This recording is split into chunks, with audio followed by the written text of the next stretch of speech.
Assalamualaikum warahmatullahi wabarakatuh. Kami dari kelompok 2 akan menjelaskan sedikit tentang pengertian dan sumber etika bisnis. Pertama-tama, perkenalkan, nama saya Ayu Landari dan rekan saya Ine Cais Fajrin dan juga Dwi Retno Wulandari. Baik, yang pertama, pengertian. Arti etika berasal dari bahasa Yunani dengan nama ethos yang diartikan identik dengan moral atau moralitas. Moral atau moralitas dalam pengertian di sini diterapkan untuk menilai baik atau buruk dan benar atau salah terhadap suatu perbuatan ataupun tindakan yang dilakukan. Sedangkan pengertian bisnis sendiri adalah keseluruhan kegiatan usaha yang dijalankan oleh orang atau badan secara teratur dan terus-menerus, yaitu berupa kegiatan mengadakan barang-barang atau jasa-jasa maupun fasilitas-fasilitas untuk diperjualbelikan, dipertukarkan, atau disewakan dengan tujuan mendapatkan keuntungan. Secara keseluruhan, etika bisnis adalah suatu bagian yang tidak dapat dipisahkan dalam kegiatan bisnis yang dilakukan oleh para pelaku bisnis. Masalah etika dan ketaatan akan norma-norma agama dan hukum yang berlaku merupakan dasar yang kuat yang harus dimiliki oleh pelaku bisnis dan akan menentukan sikap atau tindakan yang perlu diambil dalam mengelola bisnisnya. Etika bisnis dianggap mampu menjadi standar kerja dan pedoman mulai dari pemimpin sampai karyawan untuk menjalankan pekerjaan sehari-hari.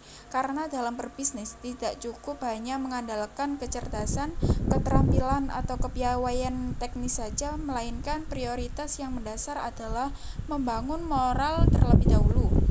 Prinsip bisnis yang baik adalah di mana mereka menjalankan bisnis yang beretika, yaitu bisnis yang dijalankan dengan menaati kaidah-kaidah etika sejalan dengan hukum dan peraturan yang berlaku.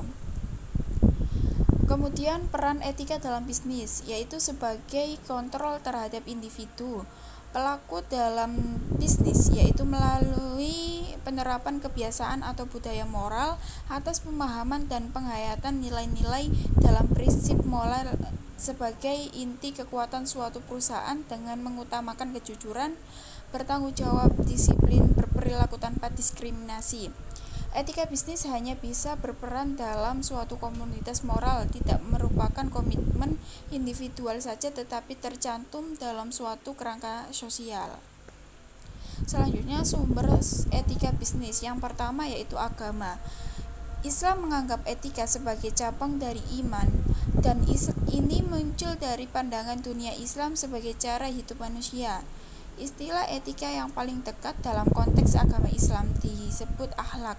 Akhlak adalah seperangkat nilai moral Islam yang telah ditentukan secara mendasar dalam Al-Quran dan dilaksanakan oleh Nabi Muhammad SAW selama hidupnya. Perilaku yang dicontohkan oleh Nabi Muhammad SAW dianggap sebagai salah satu sumber tauladan dalam perilaku etika bisnis. Sebelum menjadi Rasul, Nabi Muhammad SAW berprofesi sebagai pedagang dimulai ketika beliau berusia 12 tahun. Dalam berdagang, beliau menerapkan prinsip kejujuran sehingga beliau mendapat gelar Al-Amin. Ada 4 pilar etika bisnis menurut Islam seperti yang dicontohkan oleh Nabi Muhammad SAW, yaitu yang pertama tauhid, yang berarti memandang bahwa segala aset dari transaksi adalah milik Allah. Dalam hal ini manusia hanya bertindak sebagai pelaksana amanat dari Yang Maha Kuasa.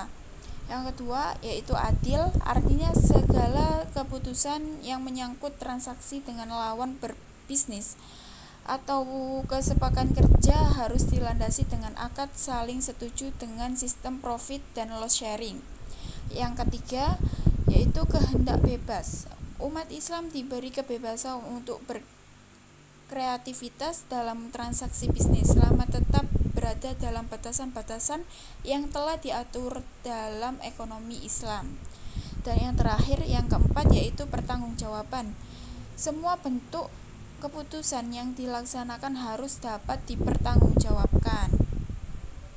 Sumber etika bisnis yang kedua yaitu Perkembangan budaya. Budaya merupakan sebuah warisan dari suatu generasi ke generasi yang lain, di mana nilai-nilai atau aturan yang telah ada sebelumnya menjadi acuan dan dilestarikan sesuai dengan ajaran-ajaran pendahulunya, dan kemudian akan menjadi sebuah standar dalam berperilaku sehari-hari. Yang ketiga yaitu hukum. Hukum merupakan perangkat aturan yang dibuat oleh pemerintah untuk menjamin kelangsungan hidup berbangsa dan bernegara. Hukum menentukan ekspektasi etika yang diharapkan dalam komunitas dan mencoba mengatur serta mendorong pada perbaikan-perbaikan masalah yang dipandang buruk atau tidak baik dalam komunitas. Baik, terima kasih atas penjelasan yang kami sampaikan, kurang lebih mohon maaf. Wassalamualaikum warahmatullahi wabarakatuh.